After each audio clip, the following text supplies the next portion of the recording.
Olá, eu sou o Danilo, sou superintendente aqui na Blue e estamos participando hoje de mais um episódio do Bluecast, que é o podcast da Blue. E como prometido, pensamos sempre em trazer uma pessoa influente, um profissional influente que possa contribuir com o aprendizado, trazer uma novidade, algo que possa contribuir com o nosso dia a dia. E eu não estou sozinho, estou aqui com o Lucas. Olá, eu sou o Lucas, coordenador técnico na Blue Six, e hoje vamos falar sobre segurança. Isso aí, e a gente trouxe um especialista, que é o nosso convidado de hoje, que é o Marco Astorga, e todo mundo chama ele de Astorga. Ele é o CEO da Beats, obviamente uma empresa que é a responsável aqui pelo nosso processo de segurança, e é um amigo nosso, na verdade, né? A gente fala que o Astorga é o nosso socorrista, né? Precisou de qualquer coisa, se a gente tiver qualquer dúvida, liga pro Astorga, ou se a gente tá falhando em alguma coisa, a gente vai, já chama o nome do Astorga falando, olha, não tá de acordo com o que o Astorga falaria ou faria. Então, o Astorga, seja muito bem-vindo, pode falar um pouquinho sobre você, né, a tua experiência, né, de onde você vem, o que é que você tem aqui para contribuir para nós hoje. Legal. Primeiro, boa tarde. Obrigado pelo convite. Eu fico honrado, né, de tá podendo trazer um pouquinho da minha experiência, da minha vivência aqui, nessa questão de segurança, que é um tema que está tão em alta, né? Acho que tanta coisa eletrônica, tanta coisa digital, né? Nunca se falou tanto em segurança da informação, né? Então, fico muito feliz aqui de poder contribuir com esse programa, com esse conteúdo, né? Bem, você falou, eu sou o Marco Astorga, o pessoal me conhece de fato mais por Astorga, né? Sou lá o líder de negócios da Beats, né? Em termos de trajetória profissional, né? Eu comecei trabalhando com infraestrutura de TI, né? Consertando micros lá nos anos 90, lá fazendo os upgrades, aquelas coisas lá. Foi virando uma paixão, crescendo, né? Aí fui evoluindo tecnicamente, né? De treinamentos, de cursos aí, né? Fui executivo de TI de algumas empresas, né? E agora a gente vem nesse empreendimento na Beats, né? Trabalhando estritamente com segurança da informação, né, com gestão de riscos, né, de forma geral, com regulatórios, e também com algumas plataformas técnicas, algumas soluções aí voltadas para criar linhas de defesa nas empresas. Perfeito, Astorga, muito bem. Astorga, e aí quando a gente fala, né, sobre segurança, né, as pessoas às vezes acham isso uma coisa meio utopia, né, algo, ou talvez algo que possa ser descartado, ou algo que pode ser burlado, por exemplo. Fala pra gente, antes da gente começar com essa avalanche de perguntas, qual o risco de ignorar o básico de segurança? Bem, primeiro eu vejo que tem uma questão cultural, né? O brasileiro, né, ele tem uma cultura ele negligencia até certo ponto riscos de impacto alto, porém com probabilidade muito baixa de que ele se concretize, né? Então, isso não vai acontecer, vai ser muito difícil, né? E com a segurança é da mesma forma que vem acontecendo, né? E que a gente percebe também, né? Mesmo com toda essa massificação do digital, especialmente aí depois da pandemia, né? Onde teve muito negócio que acabou tendo que migrar do físico para o digital, mesmo assim ainda a gente percebe assim, né? Sim. Um baixo esclarecimento com relação à segurança.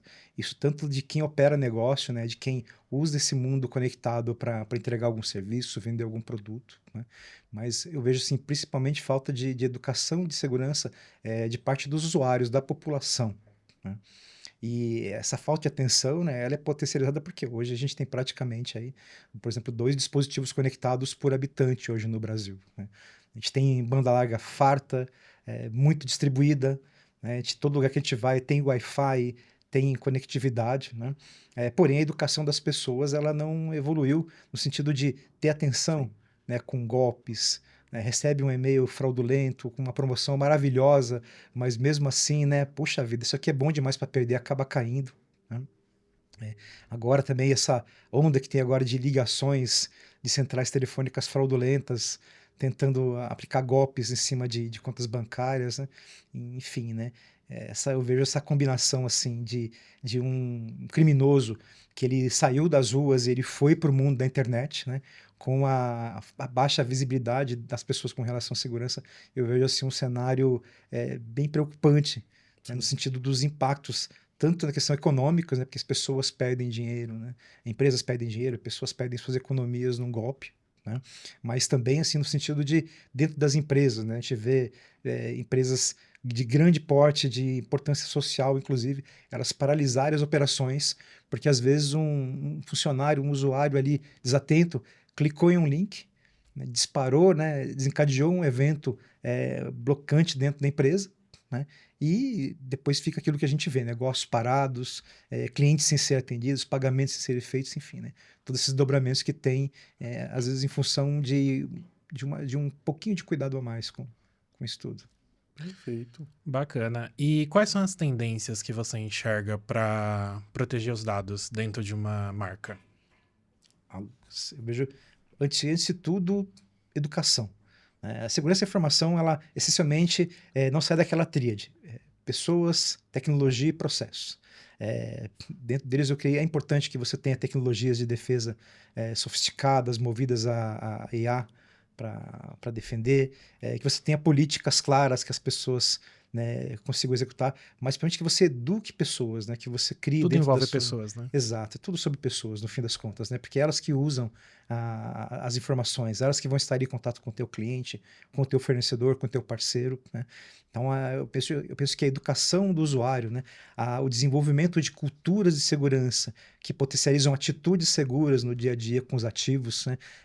Para mim, é a melhor forma, né? É o que, no fim das contas, é o caminho mais curto para você mitigar riscos, para você reduzir risco de ataque, né? E quando tiver, porque sempre fala, né? Tem dois tipos de empresa. Tem empresa que foi atacada e tem aquela que foi atacada e não percebeu ainda, né? Então, quando acontecer isso, você vai estar preparado, inclusive, para responder esse ataque, para você seguir com a empresa dentro da atividade mínima. Muitas empresas nem sabem que foram atacadas ou nem conseguem prever isso, né? Por isso que é importante a gente ter uma segurança ali ou então algum processo que ajude nisso. E a educação eu entendo que também é um ponto que a gente precisa ter, né? Acho que é o básico, vamos dizer.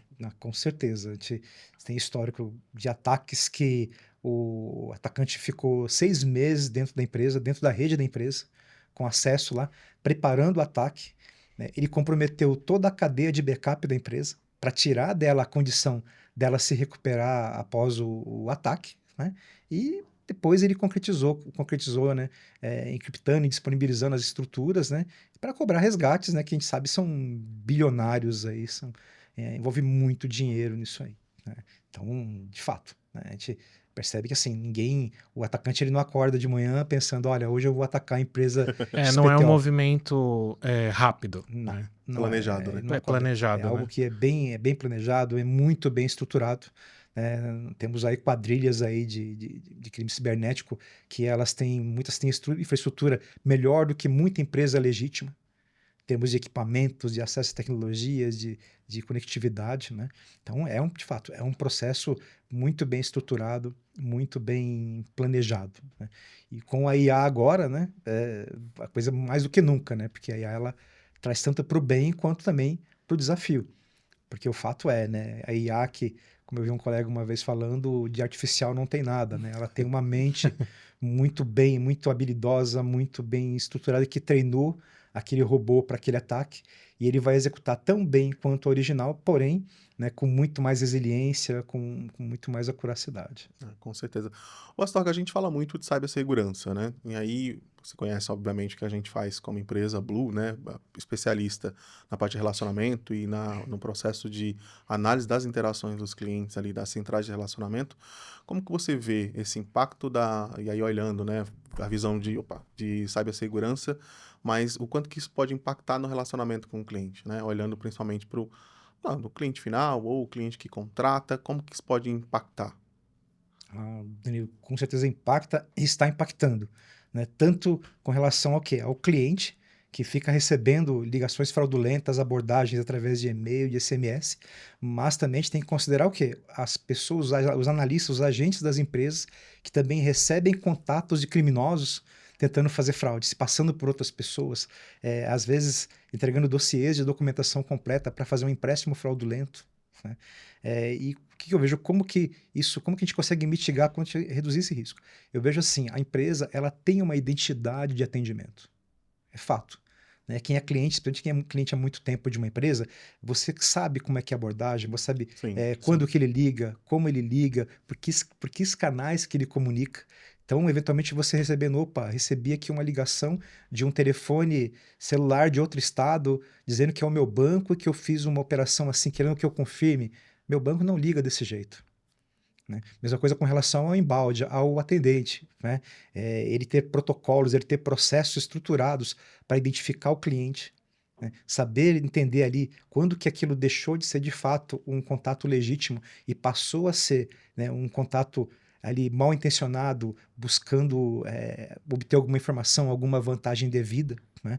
Então tudo isso é dentro da experiência do cliente, tudo isso está dentro do atendimento, né? E eu penso que assim, as empresas elas precisam investir tanto do lado do treinamento, né, do agente para ele saber Sim. identificar e saber ali responder diante de uma tentativa de fraude, mas também no sentido de quê? De trabalhar o processo de contato dele de forma que o cliente reconheça nele uma identidade, né? Tanto na questão da qualidade da abordagem, né, mas também da segurança do atendimento. Eu entendo que o caminho é esse. Principalmente quando a gente fala das marcas, né, Astorga, a marca pode até treinar o seu operador, treinar o seu analista, treinar o seu profissional, mas às vezes não treina o seu cliente para que o cliente consiga identificar uma fraude. Você tem, obviamente, são grandes aí marcas que têm um processo, né, de talvez treinar, ensinar o cliente, mas de forma ainda um pouco sutil de ensinar o cliente como identificar uma falha. E a gente olha para o mercado como um todo hoje, né, que a fraude pode acontecer, mas o cliente que vai abrir a porta para que a fraude se concretize, como que as empresas poderiam trabalhar essa parte, não olhando para dentro, né, no sentido dos funcionários, mas olhando para o cliente, como treinar o cliente para identificar fraude de forma mais efetiva? Então, eu vejo assim, é um processo educacional.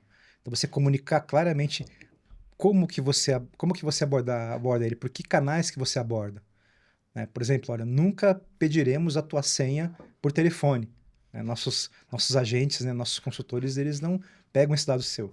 Também não trabalham. Os dados que eu preciso para te entregar o meu produto ou serviço já foram obtidos no momento da minha contratação.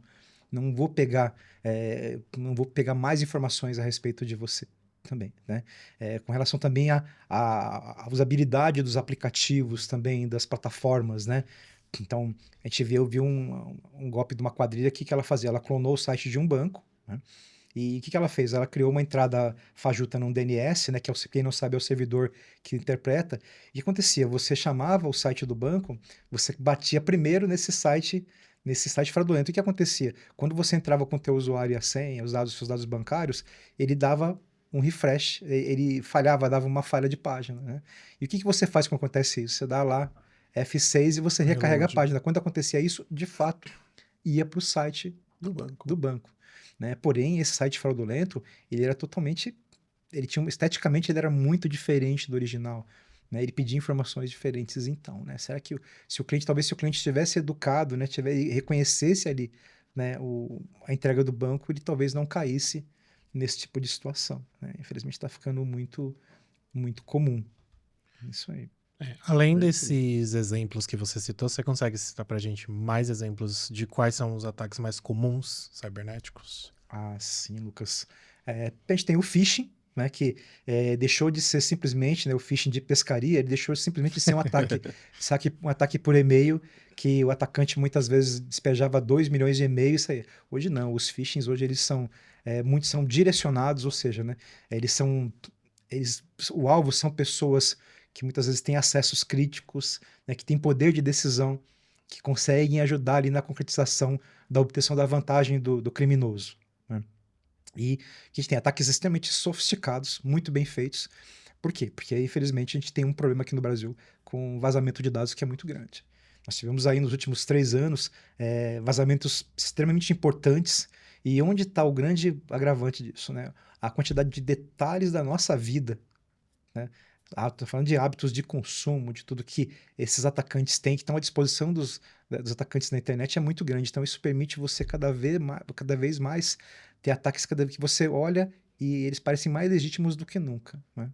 Outro ponto também, né? A engenharia social ela vem ficando extremamente sofisticada, né? Eu estava acompanhando uma quadrilha que ela está presente, e olha como é que as coisas, né? Uma quadrilha que ela usa Google Ads, ou seja, ela vai para canais digitais importantes, YouTube, Instagram, faz anúncios de produto, né? Tem um site fraudulento que opera com gateway de pagamento legítimo, né? Então lá. Mas qual que é o detalhe? Por exemplo, tem um que era tênis de uma marca aí, que é uma marca da moda, né? Que a gente sabe que é uma marca que se posiciona por diferenciação, né? E era 2 tênis por R$ 199, né? Opa, Então, assim, então a pessoa também tem que desconfiar, né? Vem cá, 2 por 199, você vai lá na loja, na verdade custa R$ 700 cada um. Tem aí, né? Tem. E olha como é que é, como está estruturado o crime, né? Canais de grande alcance, né? De grande audiência, né?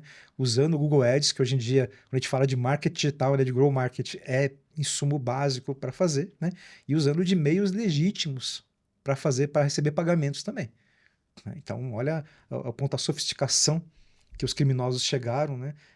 Para chegar e para aplicar golpe, né? Especialmente agora em Black Friday, agora, né? Que tá falando tanto, gente, é uma verdadeira festa isso aí, né? Clássica, né? Extremamente preocupante.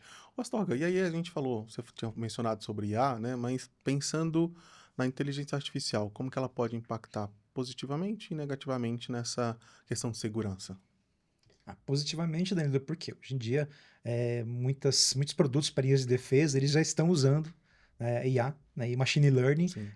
para quê? Para responder mais rápido aos incidentes, para primeiro identificar mais rápido os incidentes e depois ajudar a fazer o que a gente chama de contenção, ou seja, ele atuar já para interromper aquele impacto, né? Então isso ajuda muito, porque, vamos dizer assim, a intensidade, a incidência dos ataques hoje, como ela é muito maior, então você não tem braço, você precisa de uma automação, de um apoio de uma máquina para você intervir ali a contendo, né? Do lado negativo é o quê? Os atacantes também estão usando inteligência artificial, né? Especialmente o quê? O que a gente chama de APTs, né? De ameaças persistentes. Então são ameaças extremamente sofisticadas que ela fica lá executando um método de ataque e ela consegue identificar qual é a defesa que você vai estar usando, ela sabe quais são as potenciais vulnerabilidades daquela defesa e ela vai tentando métodos diferentes até que ela consegue um sucesso disso. Então, como eu te falei, a inteligência artificial ela é treinada por um especialista, um cara que só sabe fazer isso ali, né? E ela vai executar aquilo persistentemente, quanto tempo for necessário. Ela vai mudar, por exemplo, ela vai mudar os IPs de origem dela. Teve um ataque de um cliente nosso que foi muito interessante. Ele teve, na mesma semana, ele teve 4 ataques, 4 dias diferentes, né? E o robô usou o quê? Usou 4 IPs diferentes, né? De países diferentes ali da região da Ásia, né? E usou também métodos diferentes para tentar explorar o sistema dele. Quer dizer, só uma inteligência para fazer isso mesmo. Extremamente arquitetado o negócio, né? Sim. Bem elaborado, com pessoas que têm uma intenção muito clara, muito bem planejada. Esse é o grande risco, né? A gente olha, né, falando da inteligência artificial, né, quando você fala a parte positiva, a parte negativa, se fosse colocar numa balança, quem pesa mais? Eu creio que o positivo, se a gente conseguir temperar com um pouco mais de educação para o usuário, eu creio que a gente vai conseguir vencer, né? Que o grande ponto agora que a gente fala da segurança, como a gente falou, questão de pessoas, né? Um incidente cibernético, a gente fala, ele comparando, né, é uma coisa muito triste, mas é fato. Ele é muito parecido com um desastre de avião, que diz que no avião você tem que combinar pelo menos 2 fatores para você ter o acidente. É a mesma coisa, é um incidente cibernético, né? Muitas vezes você combina desatenção do usuário com um ativo que está vulnerável, que não está tratado, ou é uma aplicação que ela tem uma falha muito grave que não foi identificada, né? Ou algum usuário que em algum momento ele acabou compartilhando um acesso, ou algo que infelizmente a gente também tem que contar, né? Hoje em dia a gente tem um problema de insiders, ou seja, pessoas de dentro da organização que muitas vezes elas são colocadas lá dentro, infelizmente, para cometer vazamentos de dados, para facilitar a entrada de atacantes nisso aí, né? A gente tem um risco interno gigantesco, né? Temos aí uma. Porém, todo esse tipo de comportamento, ele é possível de acompanhamento através do quê? Uma solução ali que acompanha o comportamento do usuário, esteja baseada em inteligência artificial, ele vai começar a entender, ele vai criar uma curva de comportamento e o que sair da empresa em geral, e aquilo que sair, ele vai pegar e pode gerar um alarme e ajudar a identificar isso aí. É. E aí, para quem não sabe, né, obviamente a empresa do Astorga, ela é responsável por toda a parte de segurança dos dados da Blue Six, então a gente está super seguro. E, óbvio, a Astorga tem outros clientes também que se beneficiam disso, dessa experiência que o Astorga tem também. Falando Astorga, obviamente você não vai falar nome de cliente nem nada, mas qual a situação mais desafiadora que você enfrentou? E aí, pensando aí em 2024, que você teve que talvez se desdobrar e foi algo diferente que você não tinha visto ainda, quando a gente fala, por exemplo, de segurança das informações, segurança dos dados. Olha, houve um projeto que eu atuei, uma empresa de serviços, né? E assim, uma empresa familiar, né? Então, nada contra as empresas familiares, né? Mas elas trazem aquela cultura de confiança, de algo muito fechado ali dentro, né? E ela cresceu por aquisição, cresceu absurdamente, ela tinha um número muito grande de funcionários e o pessoal começou a pensar em mercado, começou a IPO. Então, o contato lá me chamou para fazer uma due diligence, né, fazer uma avaliação de riscos de segurança dentro da empresa, né? E a gente começou a pegar processos, tecnologia, treinamento, entender habilidades. E a gente claramente identificou o quê, né? Ele tinha ali inúmeras oportunidades ali de melhoria dentro, tanto do ponto de vista de, de ativos de TI dele, mas também dos processos de como que ele executava as coisas no dia a dia lá, né? E o maior trabalho, acho que o maior desafio foi pegar e convencer as pessoas, né, de que havia aquela necessidade, porque a resposta que tem uma reunião que a gente apresentou o projeto lá para a diretoria e estavam os proprietários das empresas também, né? E mas a gente sempre fez desse jeito, né? Mas olha, tem o fulano, aí virava pro gestor de TI, poxa, mas não tem o fulano lá que tá com a gente há tanto tempo, ele não consegue resolver isso, né? Tal, né? E o que a gente sempre explica, né? Ok, ele com certeza, o profissional de 15 anos de empresa, estava na companhia há muito tempo, né? Com certeza ele tem muito valor, ele conhece, ele conhece profundamente o seu negócio, ele talvez seja a pessoa mais indicada para ajudar a criar um ecossistema de segurança para defender aqui, né, a tua organização.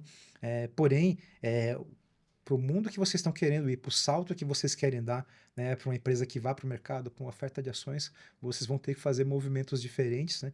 Especialmente no sentido de quê? De demonstrar um compromisso com boas práticas, né? E muitas dessas práticas, talvez para os senhores, não fazem sentido, ou não fizeram sentido até o momento, né? Mas a partir de agora, para o campo que o senhor quer frequentar, o senhor vai precisar aderir nisso aí, né? A gente sempre fala, né? Você frequentava certas festas, né? Que você podia ir muito à vontade, né? Que você podia ir de bermuda e camiseta, né?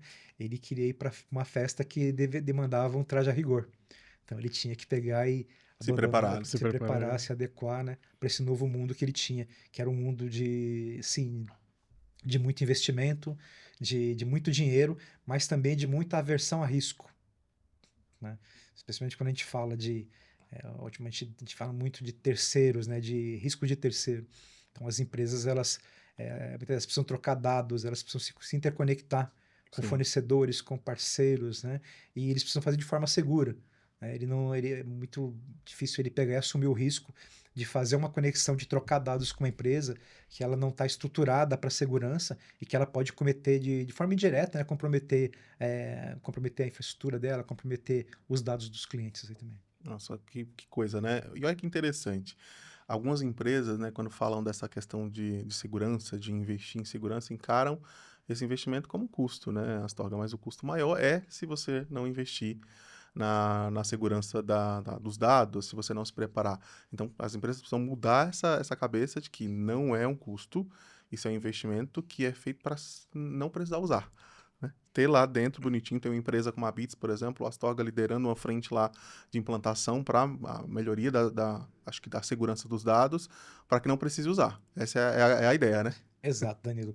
Talvez o maior desafio hoje do profissional de segurança, né, especialmente o que está na empresa, que depende de uma aprovação de budget, de um orçamento, está justamente quebrar alguns paradigmas. E o maior deles que eu vejo, né, porque eu tive esse privilégio, eu tive do lado de lá da cadeira também, né?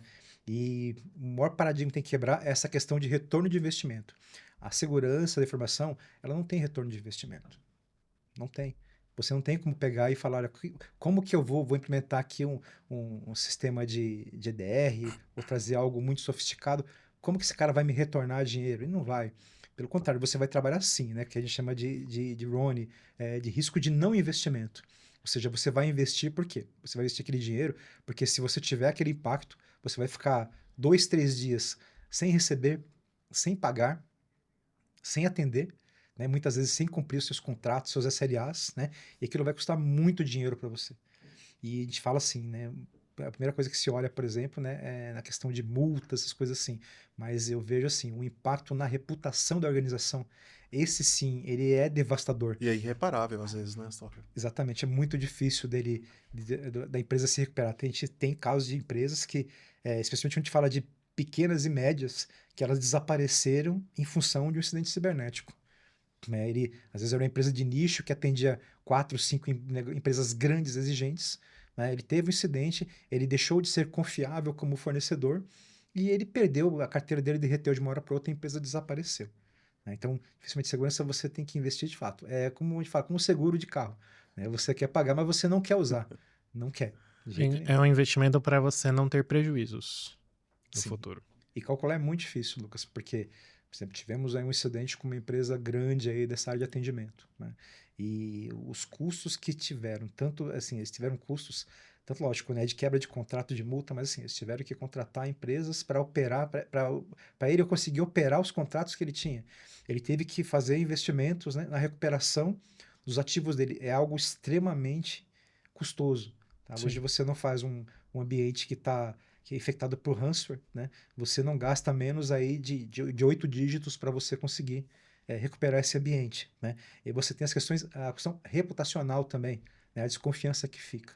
Então, se a gente for empilhar todos esses custos aí, fica muito, muito mais caro do que investir, né? Tanto na questão das tecnologias, sempre falo também nas questões das políticas também, né? Sim. Das normativas internas, e também no treinamento de pessoas na conscientização. Isso. Qual segmento hoje você entende que tem mais risco para essa parte de segurança, que seria mais vulnerável? Vulnerável. Vamos dizer assim. Eu penso, o que que eu vejo assim? Acho que hoje o segmento que está mais no alvo, vamos dizer, dos atacantes aí, né? E que tem, eu vejo assim, tanto impacto financeiro como social, é o setor financeiro. Sim. Né? Eu nunca vi na minha carreira tantos ataques, tantas variantes, tanta coisa em cima de, de financeiro. Né? Nós fizemos um trabalho em um cliente de um acompanhamento, né, do tráfego de e-mail deles, né, durante 15 dias. E em graça incrível, né? Havia uma pessoa-chave dentro da organização, né? Ele simplesmente recebeu mais de 50% das tentativas de ataque lá. E eram sempre que a minha maioria o quê? Em cima de banco. Então, muito, muito, quer dizer, a pessoa sabe que era uma pessoa muito importante, que ela tinha acesso a coisa, e ele muito visado ali. Né? Essa parte de pagamentos, ela está muito visada. E a gente tem que levar em conta também o quê? Né? Hoje, o meio de pagamento eletrônico, né? Ele está Sim. extremamente aí implantado. Eu até acredito que daqui a alguns anos, né, nosso dinheirinho em papel vai acabar, né? E tudo isso o quê? Tudo por conexões, por APIs, por conexões entre sistemas, né? Como que estão essas conexões? Como que estão? Como que está o desenvolvimento desses acessos aí? Né? Isso é Então, complicado. Ô, Astorga, como que as empresas elas podem, acho que, responder, e falando em empresas e de forma geral, né? Ou até as pessoas, acho que o recado vale para todo mundo. Como que as empresas podem responder a um ataque cibernético, por exemplo, de forma eficaz? E aí, a gente tem, vamos pensar da seguinte forma, né? Pensando, hoje, a empresa não tem, talvez, uma área de segurança, ou não tem uma empresa como a tua empresa que cuida dessa parte de política, de dados, de segurança, de treinamento, de orientação também. Vamos pensar no cenário que ela não tem nada disso e no cenário que ela tem tudo isso. Mas acabou acontecendo, que a gente sabe que é mesmo, né, redobrando toda a atenção, pode ser que em algum momento alguém vaze internamente alguma ou facilite. Como que a empresa pode responder de forma eficaz nesses dois cenários? Quem não tem nada e quem tem, por exemplo, um modelo de segurança implantado como o modelo que você implanta, inclusive está implantado aqui na Blue. a gente vê assim, Danilo, a gente sempre fala, né? As empresas precisam ter um processo que chama plano de resposta a incidentes. Né? Por que a gente fala de resposta? Porque a resposta você presume o quê? Um processo estruturado ali, sequencial, né? Que ele é mensurável também, que você entende as fases que você está e onde você está chegando. É diferente de uma reação, porque a reação muitas vezes ela é o quê? A reação ela é descoordenada, né? Ela é feita de forma abrupta. Né? Pegou um vírus pesado na rede, puxa a tomada dos ativos de rede. Não, não é isso, Desliga né? o computador. Assim, não, vem cá, olha, tivemos aqui um ataque de fato e disponibilizou um ativo. Opa, vem cá. Quais os processos que foram impactados por isso? Quais desses processos, quais são críticos? Quais são aqueles que a empresa precisa executar, né? Para não comprometer a imagem, a sobrevida dela? Opa, quem vai executar esses processos? Como que ele vai executar? A partir de quê? Então, esse tipo de mapeamento de plano, de fato, ele é importante para quê? Para que você, quando tiver numa situação em que aquele ativo primário da informação, aquele sistema, aquela aplicação, ele estiver fora, você consegue seguir, pelo menos no nível mínimo, né? Que você não zere teu atendimento, que você não zere a sua interação com o cliente, até que você consiga recuperar isso aqui, né? Recentemente, de fato, a gente fez um trabalho com a Blue, né? Muito importante, né? Porque, vamos dizer assim, a Blue hoje ela sustenta Então, assim, sustenta informações importantes, né? Sim, Os sim. dados hoje, as informações que a Blue paga, elas suportam estratégia, né? Elas suportam, muitas vezes pode definir ali, dar a medida do sucesso de uma campanha, de uma ação. Pô, então, não pode, provavelmente, os seus clientes não vivem sem elas. Opa, quanto tempo, né, que um cliente da Blue ficaria sem isso? Opa, vamos lá, vamos para aquela gente, como que a gente pode, numa situação extrema, desastre, né? A gente pode seguir, né, conseguir continuar atendendo o nosso cliente até que a gente se recupere e volte ao normal. Né? Isso é muito importante. A gente vê casos aí assim de empresas que paralisaram, né? Não porque ela não tinha condição, mas porque ninguém sabia o que ia fazer. Ficou parado, olha, quando para assim, já peguei casos de projeto que, olha, quando acontece isso, como que você faz? A gente fica parado. Mas por quê? Não, sempre foi assim, não tá definido, então, Aí entra até em mapeamento de processo, né? Que a sim, empresa não tem, né? exato, processo. Ô, Astorga, você ainda encontra a resistência das empresas quando fala de segurança, né? Sei lá, a gente vai ofertar um serviço, por exemplo, né? Uhum. Você ainda enfrenta as empresas resistentes, né? Ou acha que isso ainda é mechismo, que você está querendo só vender algo que não existe? As empresas ainda acreditam que viver sem uma camada extra de segurança, por exemplo, ainda é possível. Você encontra muitos casos aí quando você está percorrendo o mercado? Ah, sim, Danilo, com certeza. É um dos pontos principais que, assim, segurança criou alguns, eu falo, que segurança tem muitos paradigmas, né? Um de que segurança é só firewall e antivírus. Não. Segurança, sim.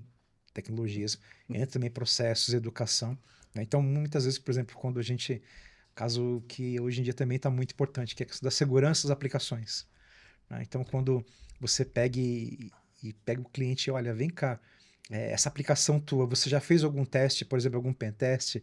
Você já verificou se ela não tem algum furo ali que eventualmente pode ser explorado e pode pegar? Ah, não, nunca fiz. Opa, mas nunca fez, nunca precisou. O que eu vou fazer agora? Sim. Né?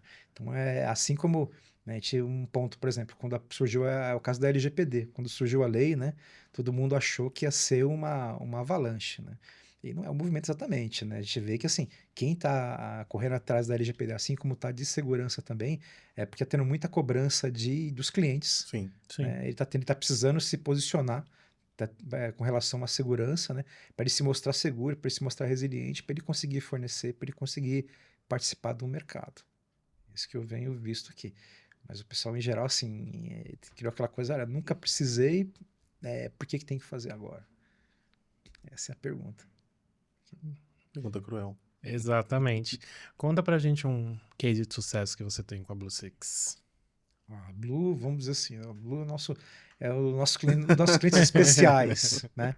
O que a gente vê, por exemplo, a gente acabou agora e deve sair logo, né, uma certificação aí de segurança importante, né?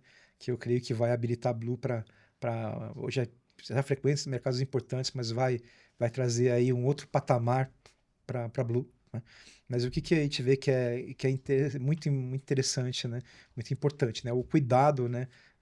Dentro do processo, vai desde o atendimento, né? Desde o momento de obter as informações do cliente montar um projeto e fazer uma proposta, até no momento que você gera a informação, entregou para o cliente e você descarta porque ela já perdeu ali vamos dizer, perdeu a validade dela, né? Isso dentro do processo da certificação foi algo bem interessante que a gente percebeu, né? A questão também do cuidado com os ativos também, né? Principalmente com relação às aplicações, as tecnologias que são utilizadas para obter as informações, né? Enfim, vamos dizer, aquele tipo de projeto que a gente tem muito, muito prazer de trabalhar nele, né? De tá ali cuidando, de estar refinando. E eu creio que essa certificação aí que vem vai ser, antes de tudo é muito merecida, Sim. muito importante para mim, mas acho que eu creio que ela vai, de certa forma, assim, tangibilizar mais ainda, né? Todo esse cuidado, toda essa competência que a Blue Six tem, né, no trato dos dados dos clientes. Bacana. Ô, Astorga, falando, não puxando a nossa sardinha, né? Não puxando o nosso para nós, mas a gente sabe, né, que para que tenha sucesso, né, de implantar políticas específicas sobre cibersegurança, sobre a questão da tratativa dos dados, sobre segurança dos dados e afins, ela depende de dois grandes momentos. A gente tem uma boa empresa, um bom corpo técnico, no caso, a gente tem a Bits, tem aí o Astorga, que é o CEO responsável por toda essa engenharia, mas a gente tem que ter a empresa também desse lado super aberta para poder participar dos treinamentos, participar das orientações, está aberta à mudança e ajustes de políticas e de orientação do time, né, para que isso funcione. Quando a gente tem, né, isso, né, os dois lados funcionando muito bem, a gente sabe que é árduo o processo, que às vezes pode até demorar um pouco, mas que dá certo. E às vezes quando a gente não tem isso, qual que é esse desafio? Qual que é a tua dificuldade? O que é que você faz quando você não tem esse cenário onde eu aceitei, te contratei, mas eu não tenho uma colaboração tão boa? Pois é, né? Inclusive, agora na última versão da ISO 27001, de 22, a norma ela teve uma mudança muito importante. Ela está muito mais exigente no sentido do quê? Do comprometimento da alta gestão com a segurança. Sim, Então, de fato, é o primeiro desafio, porque quando a gente fala de comportamentos seguros também, de comprometimento com a segurança, quando é top-down, vem muito, mas ele tem que vir de cima, né? Ele tem que vir ali, a alta gestão, a diretoria, a superintendência, a coordenação, ela tem que ser ali um defensor ali, ela tem que ser um disseminador da segurança. Tanto no sentido de quê? De atitudes seguras, também no uso legítimo da informação também, né? Eu vejo que é o grande passo, porque algumas empresas, elas abraçam esse processo de segurança, muitas vezes forçado, né? Ela vai pegar e só vai olhar daqui a um ano, quando, quando for renovar alguma coisa lá, né? Isso não é sustentável, não para de pé, né? Já vi muitas empresas que tem lá e no meio do caminho ela tem um incidente e você começa a olhar a causa raiz da questão, é o quê? Foi um descuido ali básico, né? Quando o comprometimento com a segurança ele é legítimo, né? Ele se sustenta ao longo do tempo. E sim, trazer um parceiro que se encaixe na cultura da empresa também é muito importante. sim. Por Sim. exemplo, na Bits, né, a gente sempre fala, né, a pessoa de segurança em geral, ele é visto como o cara que bloqueia, né, que não deixa. O cara chato. Exatamente, não deixa isso, não dá aquilo, não pode aquilo, é o cara do não pode, né? Na Bits a gente acredita numa abordagem de segurança que viabilize negócios, né? Nós queremos receber o desafio de negócio do cliente. Olha, quero implementar esse processo, quero trabalhar com esse ponto aqui de atendimento, esse canal. A gente quer pegar essa arquitetura de negócio, criar um contexto seguro para ela, né? E ajudar o cliente a colocar dentro daquele contexto com segurança. Esse é que é o nosso prazer, esse é que é o que move a Bits, né? A gente criar uma segurança que ela, antes de tudo, ela é transformadora do negócio, né? Ela reforça. E também o quê? Que a gente quer contribuir também com a vida das pessoas. Porque muitas às vezes a gente ignora isso, mas alguns incidentes, eles começam na vida pessoal. Às vezes o funcionário, ele pega o celular, o smartphone pessoal dele, vai para um ambiente hostil, carrega alguma ameaça, conecta na rede da empresa e espalha por lá. Começa por lá, né? Então, assim, você levar segurança também para a vida das pessoas, o cuidado dela com os dados dela, né? Quando ela compartilha, quando ela preenche algum formulário, alguma coisa assim, também para nós é importante. A gente acredita que segurança é educação, é cultura, né? Isso, eu vejo assim, é a segurança que para em pé, é a segurança que cria uma cultura. Inclusive, na própria ISO diz também, tem outro requisito que fala, Sim. a empresa, convém que a empresa desenvolva uma cultura de segurança. É isso que nos move, ajudar as empresas a criar essa cultura. Que bacana. Astorga, é difícil, porque às vezes a gente fala, assim, para nós, esse processo ele não foi tão traumático, porque a gente tinha um bom suporte para isso, né? Mas é difícil, porque assim, dá uma dica, fala para as empresas que querem começar o processo de transformação ali de segurança, né? É difícil, não é difícil. Qual o primeiro passo que ela tem que dar para que consiga ter esse modelo dentro de casa e começar com esse processo dentro de casa? Acho que o primeiro passo, né, o que a gente fala é assessment. Pensa. É analisar e avaliar, né? Olha, quero entender como que funciona meu negócio, né? Qual é o contexto que eu frequento. Então, quando a gente fala disso, o quê? É olhar de forma assim, qual é o contexto legal, regulatório que eu estou frequentando? Quem são meus clientes ali? Quais são as ameaças que eventualmente... O que ameaça ele que eu posso ser um vetor, ser um viés de ataque nisso aqui, né? Fazer esse mapeamento, entender todo esse contexto, né? E projetar que a gente fala, um planejamento de segurança da informação que esteja ali alinhado com os objetivos estratégicos da informação. Porque existe um link ali, né? Você tem objetivos estratégicos que eles são viabilizados por iniciativas estratégicas de segurança e essas iniciativas sustentam seus objetivos. Essa é a melhor abordagem de segurança, né? Você fazer ela em função da sua estratégia de negócio. Ele vai te sustentar em algum momento ali. Não é algo que simplesmente fica, vamos dizer assim, para criar orçamento, para você ter despesa lá. É algo que ele em algum momento, né? Ele vai pegar e vai te sustentar e vai te trazer, inclusive, alguma vantagem competitiva. Isso vale a pena, né? Porque a gente tem as empresas com um pensamento de que querem, às vezes, né, ter esse processo de segurança dentro de casa, ter esse processo implantado, mas não querem ter todo o trabalho de fazer isso e acham, né, que talvez pode ser muito fácil, mas não é tão difícil também, só que precisa ter esse processo de educar, né, de usar essas informações a favor da empresa também. E aí, Astorga, falando, você fala na verdade, você fala com tanta paixão sobre a questão de segurança dos dados, né, que a gente para ouvir para aprender, porque a gente acaba aprendendo porque a gente escuta muito, né? De onde veio toda essa paixão tua por segurança da informação? Porque você vai trazendo situações, e a gente se conhece já há um tempo, né? Desde que a gente se esbarrou em alguns corredores por aí, e você já falava sobre esses temas há muito tempo atrás e com essa mesma sagacidade que você fala hoje. Como é que você começou? Onde é que você se esbarrou, que você se apaixonou por isso e, óbvio, transformou isso em um modelo de negócio, né? De fato, isso é um mundo que a tecnologia em si ela é apaixonante, né? Quem Sim. tá ali começa nesse mundo aí, você começa num campo, numa infraestrutura, em aplicações, e você acaba evoluindo e vai cada vez mais. Segurança especificamente foi até relativamente engraçado, né? Foi uma das empresas que eu trabalhei, né? Eu tive a oportunidade de apoiar numa iniciativa de segurança de um cliente, uma multinacional, né? E o que foi curioso? Lá eu tive chance de conviver com vários profissionais da outra empresa que tinham uma cultura de segurança muito forte, muito ali, até draconiana, vamos dizer assim, né? E aquele convívio foi me despertando, foi me despertando essa paixão. Poxa, isso aqui é muito legal, né?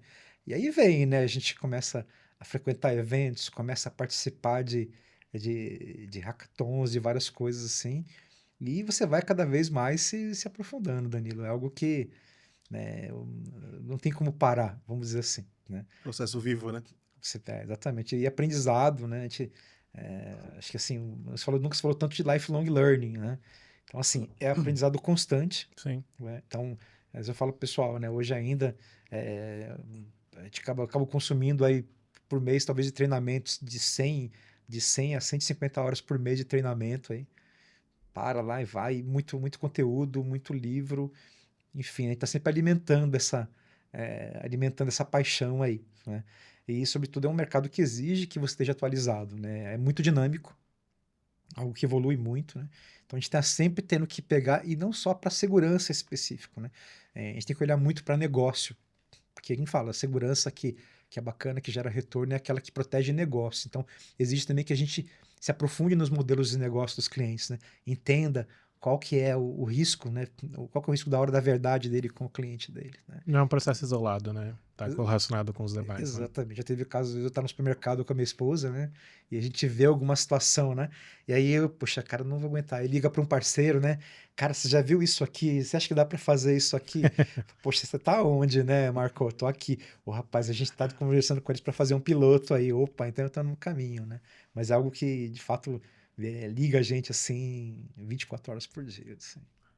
Bacana. Feliz em ouvir. A gente gosta, acho que a história fundamenta muita coisa bacana. Sim, e aí, trabalhando com clientes bacanas, tendo como vocês, assim, né? Essa conversa também, acho que, vamos dizer assim, incentiva a gente cada vez mais, de fato, né? A tá buscando novidade, a tá olhando para coisas diferentes, enfim, né? É muito difícil, para mim, assim, é muito difícil não me envolver, né? A gente brinca assim, né? Os clientes não contratam a gente, né? A gente meio que casa com os clientes, né? A gente acompanha, a gente está ali do lado dando assistência, enfim, né? A gente procura estar sempre próximo mesmo para ajudar quando for preciso. Astorga, acho que a gente gastou um tempão e olha que para nós isso aqui foi uma conversa, passou rápido, mas quando olhou para a tela a gente está avançando ao tempo. Óbvio que a gente passaria a tarde toda aqui conversando, Primeiro, né, gostaria que você desse um recado para as empresas que querem começar, né, nesse processo, né? Acho que talvez a primeira dica, onde elas podem te procurar, onde devem te achar, onde é que você está, como que elas podem começar, porque pode querer, mas não saber por onde começar, podem não ter um especialista para atendê-las ou para guiá-las nesse processo. Então, é o momento de você, né, dar a dica, né, falar para essas empresas que estão começando, que querem começar, o que elas devem fazer e, obviamente, onde te achar, te procurar para que possam ingressar em talvez uma parceria futura. Ah, sim, né? Eu pensei, eu quero encorajar as empresas, de fato, né, a olhar para essa realidade, né? Quem tem algum ponto de presença digital está exposto, está sob risco, né? Infelizmente vai acontecer, tá? As variáveis são quando, né, e qual que vai ser o tamanho do impacto que a empresa vai ter. Gente, infelizmente, a gente fala sempre assim que você está em algum modelo de negócio que tem digital e você não sofreu um incidente, né, equivale a você ir lutar no MMA e achar que você nunca vai tomar, né, uma pancada lá, tá? Vai acontecer. A gente encoraja a empresa a começar do começo, como eu diria, né? Então, sempre assim, avaliação de segurança, né, olhar também para o processo como educação dos seus usuários também, como você está fazendo, né? E nos procurar, né? A gente está lá no LinkedIn, sempre a gente tem um trabalho de um material informativo lá, bem interessante, a gente recomenda, encoraja a leitura dele também, né?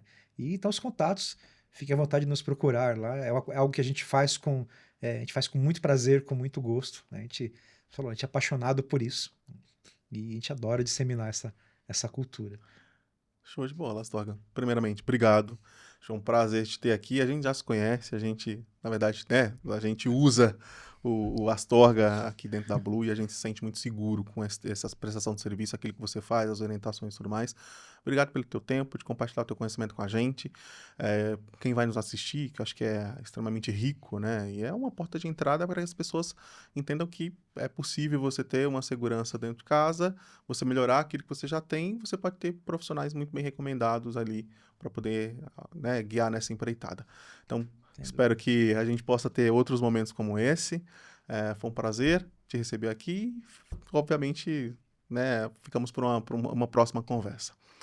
Para você que vai nos assistir, peço que curtam as mídias sociais da Blue. Se não é inscrito, que se inscrevam. Esse episódio é um episódio rico em informação. Acho que é válido até para o momento que a gente está vivendo. E a gente se encontra num próximo episódio. Até mais. Até logo.